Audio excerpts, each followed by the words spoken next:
Endi 4 yil oldin davolagan bo'lsam, bitta lichinamiz 4 yilga yetibdi. Endi bitta lichina qilaman, shu bilan 20 yilga yetadi. Xo'pmi?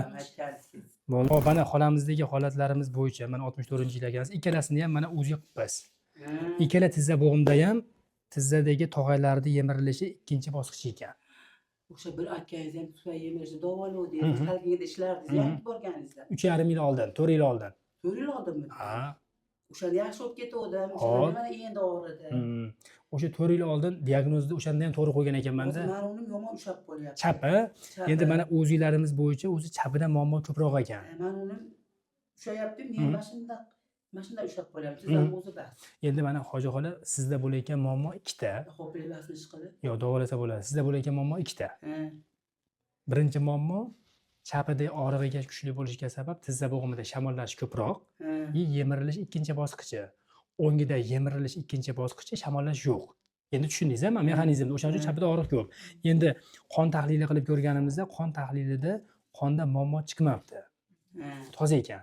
Shamollash yo'q qonimizda, revmatizm chiqmayapti ekan, yaxshi ekan.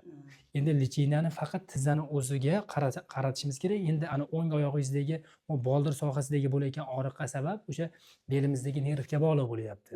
Shu belimizdagi nervga ham lichina qo'shib yuboramiz. O'sha mahalda qo'ygan diagnozimiz, o'sha mahalda qilgan lichinamizdan yaxshi bo'lib qolgan ekansiz-da. Yaxshi bo'lib qoldi, tizzam o'rnga qoldi o'shanda. Bo'ldi, xola. Endi mana startavarni topib oldim. Shu bilan bitta yaxshi lichina yozib beraman, Hojiona.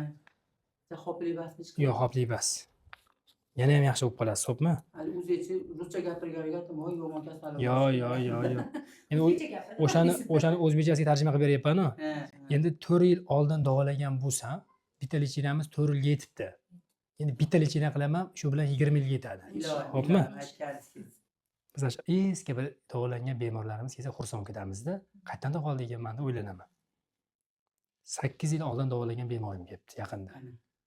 O'shandan baqasi zo'r edim, sizni YouTube'da ko'rib qolib keldim deyapti. Mani topolmayotgan ekan. Bu ijtimoiy tarmoq chiqib, ko'rib qolib, topib kelibdi, oson topyapti. Ungacha topolmabdi.